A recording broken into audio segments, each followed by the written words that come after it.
এই চিত্র গাজার পশ্চিম তীরের। এভাবেই কাঁটাতারে বেড়া দিয়েছে ইহুদি বসতি স্থাপনকারীরা। এ কারণে স্কুলে যেতে পারছে না উম্মা আল খায়ের গ্রামের ফিলিস্তিনি শিশুরা। গ্রামবাসীরা জানান, কাঁটাতারের বেড়ার কারণে শিশুদের ঝুঁকিপূর্ণ পথ দিয়ে স্কুল যেতে হচ্ছে। এতে যে কোনো সময় ঘটতে পারে দুর্ঘটনা। সব মশার বিরুদ্ধে সুরক্ষা দিতে এলো বসুন্ধরা এক্সট্রিম অ্যারোসল, মশার বিরুদ্ধে এক্সট্রিম সুরক্ষা। ঘটনাও টানা কয়েকদিন শিশুরা স্কুলে যেতে পারেনি। বসতি স্থাপনকারীরা তাদের স্কুলে যাওয়ার পথ বন্ধ করে দিয়েছে। ইসরায়েলিরা আমাদের অন্য একটি পথ ব্যবহার করতে বলেছে, যা অনেক দীর্ঘ ও ঝুঁকিপূর্ণ। তাই আমরা আগের প্রধান পথটি ব্যবহারের দাবি জানাচ্ছি, যেটি দিয়ে শিশুরা সবসময় যাতায়াত করত।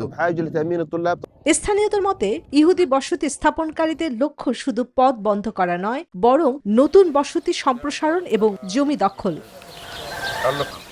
এই ঘটনাকে একটি বৃহত্তর কৌশলের অংশ হিসেবে দেখছে মানবাধিকার সংস্থা বিৎসেলেম। তাদের দাবি, বসতি স্থাপনকারী ও ইসরায়েলি বাহিনী যৌথভাবে ফিলিস্তিনিদের ভয় দেখিয়ে এলাকা ছাড়তে বাধ্য করছে, যা কার্যত জাতিগত নিধনের শামিল। এক বিবৃতিতে ইসরায়েলি সামরিক বাহিনী দাবি করেছে, পশ্চিম তীরের নিরাপত্তা নিশ্চিতে কাজ করছে তারা। চন্দ্রানী চন্দ্রা, নিউজ 24।